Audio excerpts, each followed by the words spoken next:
जय श्री कृष्ण। नमस्कार दोस्तों, स्वागत है आप सभी का हमारे चैनल भक्ति ज्ञान में। दोस्तों, आज मैं आपको वट पूर्णिमा वट सावित्री व्रत की कथा सुना रहा हूँ। वैसे तो प्रत्येक माह की पूर्णिमा का हिंदू धर्म में बड़ा महत्व माना जाता है, लेकिन ज्येष्ठ मास की पूर्णिमा तो और भी पावन मानी जाती है। धार्मिक तौर पर पूर्णिमा को स्नान दान का बहुत अधिक महत्व माना जाता है। मान्यता है कि इस दिन गंगा स्नान के पश्चात पूजा अर्चना करने से और दान दक्षिणा देने से समस्त मनोकामनाएं पूरी हो जाती हैं। कुछ क्षेत्रों में ज्येष्ठ पूर्णिमा को वट पूर्णिमा व्रत के रूप में भी मनाया जाता है, जो कि वट सावित्री व्रत के समान ही होता है। कुछ पौराणिक ग्रंथों स्कंद पुराण व भविष्योत्तर पुराण के अनुसार तो वट सावित्री व्रत ज्येष्ठ माह की पूर्णिमा को रखा जाता है। गुजरात, महाराष्ट्र व दक्षिण भारत में विशेष रूप से महिलाएं ज्येष्ठ पूर्णिमा को वट सावित्री व्रत रखती हैं। उत्तर भारत में यह ज्येष्ठ अमावस्या को रखा जाता है। 2022 में ज्येष्ठ मास में पूर्णमासी तिथि 14 जून को होगी। पूर्णिमा तिथि यदि चतुर्दशी के दिन दोपहर से पहले व सूर्योदय के पश्चात आरंभ हो रही हो तो पूर्णिमा उपवास इसी तिथि को रखा जाता है, जबकि पूर्णिमा तिथि अगले दिन यानी सूर्योदय के समय जो तिथि हो वही मानी जाती है। ज्येष्ठ पूर्णिमा व वट पूर्णिमा उपवास तिथि 14 जून 2022। ज्येष्ठ पूर्णिमा आरंभ होगी 13 जून को रात 9:02 से और ज्येष्ठ पूर्णिमा समाप्त होगी 14 जून को शाम 5:21 पर। ज्येष्ठ पूर्णिमा या वट पूर्णिमा व्रत पूजा विधि इस प्रकार है। ज्येष्ठ पूर्णिमा को चूंकि वट सावित्री व्रत के रूप में मनाया जाता है, इसलिए वट सावित्री व्रत पूजा विधि के अनुसार ही वट पूर्णिमा का व्रत किया जाता है। इस दिन वट वृक्ष की पूजा करने का विधान है।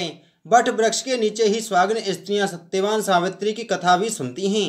इस पूजा के लिए 2 बांस की टोकरियां लेकर एक में 7 प्रकार का अनाज कपड़े के 2 टुकड़ों में ढक कर के रख लिया जाता है। वहीं दूसरी टोकरी में माँ सावित्री की प्रतिमा रखी जाती है, जिसके साथ धूप, दीप, अक्षत, कुमकुम, मौली आदि पूजा सामग्री भी रखते हैं। सावित्री की पूजा कर वट वृक्ष को 7 चक्कर लगाते हुए मौली के धागे से बांधते हैं। इसके पश्चात व्रत कथा सुनते हैं। उसके पश्चात किसी योग्य ब्राह्मण या फिर किसी जरूरतमंद व्यक्ति को श्रद्धा अनुसार दान दक्षिणा दी जाती है।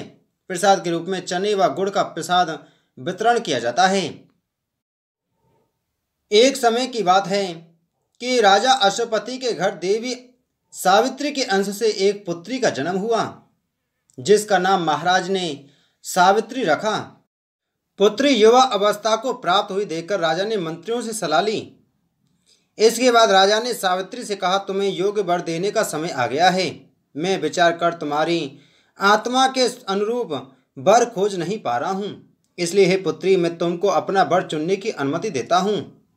पिता की आज्ञा प्राप्त कर सावित्री अपना वर खोजने के लिए निकल पड़ी और एक दिन उसने सत्यवान को देखा और उसे अपना वर चुन लिया। जब उसने देव ऋषि नारद जी को यह बात बताई, तब नारद जी सावित्री के पास आए और कहने लगे कि तुम्हारा पति अल्प आयु है, तुम कोई दूसरा वर देख लो।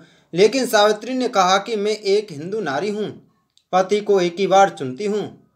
सावित्री की बात सभी ने स्वीकार की और एक दिन उस दोनों का विवाह हो गया। एक दिन सत्यवान के सिर में अत्यधिक पीड़ा होने लगी।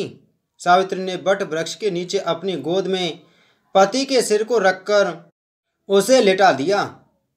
उसी समय सावित्री ने देखा कि उनके सामने अनेक यमदूतों के साथ यमराज आ पहुंचे हैं। सत्यवान के जीव को दक्षिण दिशा की ओर लेकर जा रहे हैं। यह देख सावित्री भी यमराज के पीछे पीछे चल देती है।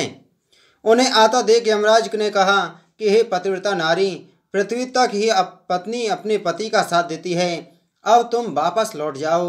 उनकी इस बात पर सावित्री ने कहा कि जहाँ मेरे पति रहेंगे वहाँ मैं रहूँगी, यही मेरा पत्नी धर्म है। सावित्री के मुख से यह उत्तर सुनकर यमराज बड़े प्रसन्न हुए। उन्होंने सावित्री को वर मांगने को कहा और बोले, मैं तुम्हें 3 वर देता हूँ, तुम कौन कौन से 3 वर लोगी?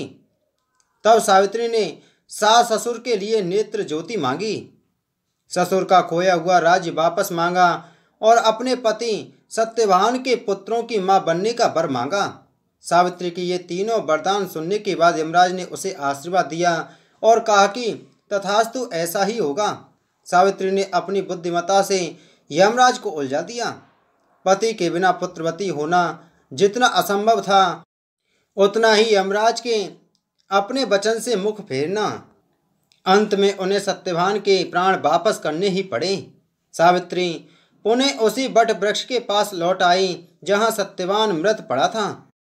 सत्यवान के मृत शरीर में फिर से संचार हुआ, इसलिए सावित्री ने अपने पतिव्रता व्रत के प्रभाव से न केवल अपने पति को पुनः जीवित करवाया, बल्कि सास ससुर को नेत्र ज्योति प्रदान करते हुए उनके ससुर को खोया हुआ राज्य दिलवाया।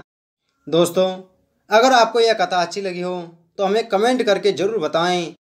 इस वीडियो को लाइक करें, शेयर करें और इसी प्रकार की वीडियो प्राप्त करने के लिए आप हमारे चैनल को सब्सक्राइब कर बगल में घंटी के बटन को जरूर दबाएं। जय श्री कृष्ण।